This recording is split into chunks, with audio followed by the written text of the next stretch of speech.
इस कहानी में एक ऐसी दुनिया दिखाई गई है जहां इंसान और मॉन्स्टर्स जैसे कि वैम्पायर्स, वेयरवुल्व्स, विचेस और ऐसे ही अन्य जीव एक साथ रहते हैं। कहने को तो वो एक साथ रहते हैं, लेकिन ज्यादातर इंसान इन मॉन्स्टर्स से दूर रहने में ही भलाई समझते हैं। इस कारण इन मॉन्स्टर्स को आउटकास्ट कहा जाता है। कहानी की शुरुआत एक स्कूल से होती है, जहां इस कहानी की अहम किरदार वेंसडे एजुकेशन सिस्टम को कोसते हुए आगे बढ़ रही होती है।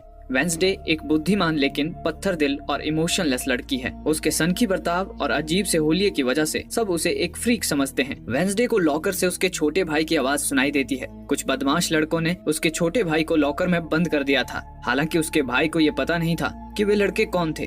भाई को छुड़ाने जैसे ही वेंसडे उसे छूती है, उसे अचानक विजन्स आते हैं। उसे दिखता है कि कुछ लड़के उसके भाई को जबरदस्ती लॉकर में बंद कर रहे हैं। दरअसल कुछ दिनों से उसे किसी भी चीज को छूते ही विजन्स आने लगे हैं। इन विजन्स में उसे उस चीज का भूत, भविष्य, वर्तमान दिखता था।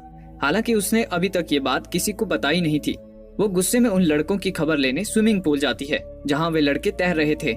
लड़के उसे देखकर उसका मजाक उड़ाने लगते हैं, लेकिन उन्हें ये पता नहीं होता कि वेंसडे उनके साथ एक दर्दनाक मजाक करने वाली है। वेंसडे खून की प्यासी पिराना मछलियों को पूल में छोड़ देती है। वो मछलियां उन लड़कों का पिछवाड़ा चबा जाती हैं। ये दर्दनाक नजारा देखकर वेंसडे के चेहरे पर एक खूंखार मुस्कान उभर आती है, लेकिन उसकी इस हरकत की वजह से उसे स्कूल से निष्कासित कर दिया